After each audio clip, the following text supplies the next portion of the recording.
Cressy for Point Blank and CeeLo, a playoff-type atmosphere in Toronto. Are you more encouraged by the way the Rangers battled back in a hostile environment, or are you more discouraged because they still lost this game? Yeah, I kind of feel the way Vincent Trocheck did there at the end of that highlight. That face, the look on his face, I think summed it up pretty well. I think discouraged more so from the early part of the game where they scored first, had to lead at 1-0 and 2-1, not able to protect it. They end up having to come back late.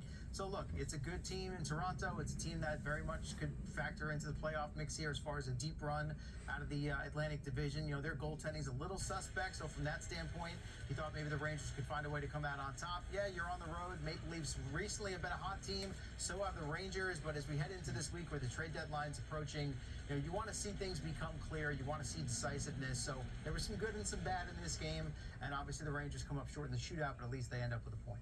But the legend of Matt Rempe continues to grow, with the Rangers tying the game a little after his third period fight. Do you feel like the team is getting a spark and feeding off of his energy? I think it's certainly not hurting, but we have to remember that before Matt Rempe arrived, this was a pretty good hockey team that was functioning well for the most part over the stretch, the long course of the season. So, I mean, look, the fighting is getting a lot of attention right now, rightfully so. It's a different element. He's a young kid. He's a rookie going up against some more experienced guys. Ryan Reeves, certainly at the top of that list, long-time tough guy in the NHL that, of course, spent some time with the Rangers just a couple of years ago.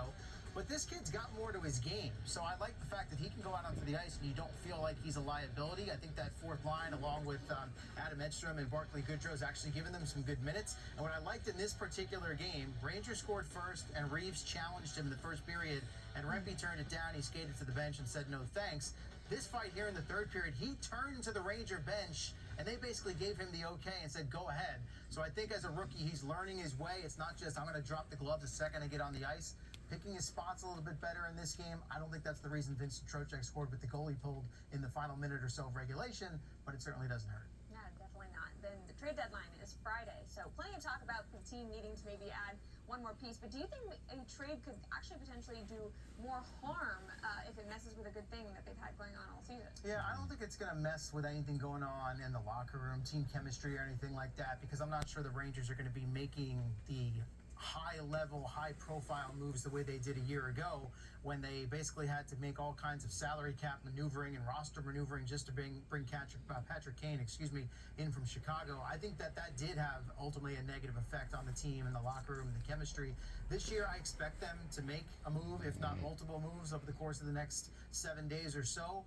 But I don't know that it's going to be anything that's going to really upend the roster or anything like that. They don't have a ton of wiggle room as far as the salary cap goes. So whether it's adding a guy that can play first line right wing along with Mika Zibanejad and Chris Kreider, whether it's adding to their bottom six where they definitely, I think, have some depth concerns and could fill things out a little bit better there. Johnny Brodzinski's been a nice story playing third line center, but if the Rangers really have their eyes on making a deep run in the playoffs and making a run to the Stanley Cup, I think that the roster is a little short right now, both from a scoring standpoint and from a bottom six grit, playoff experience, north-south edge to their game standpoint. So I think that Chris Drury is going to have an active week, but I don't think it's going to be anything that shocks us or completely blows it up.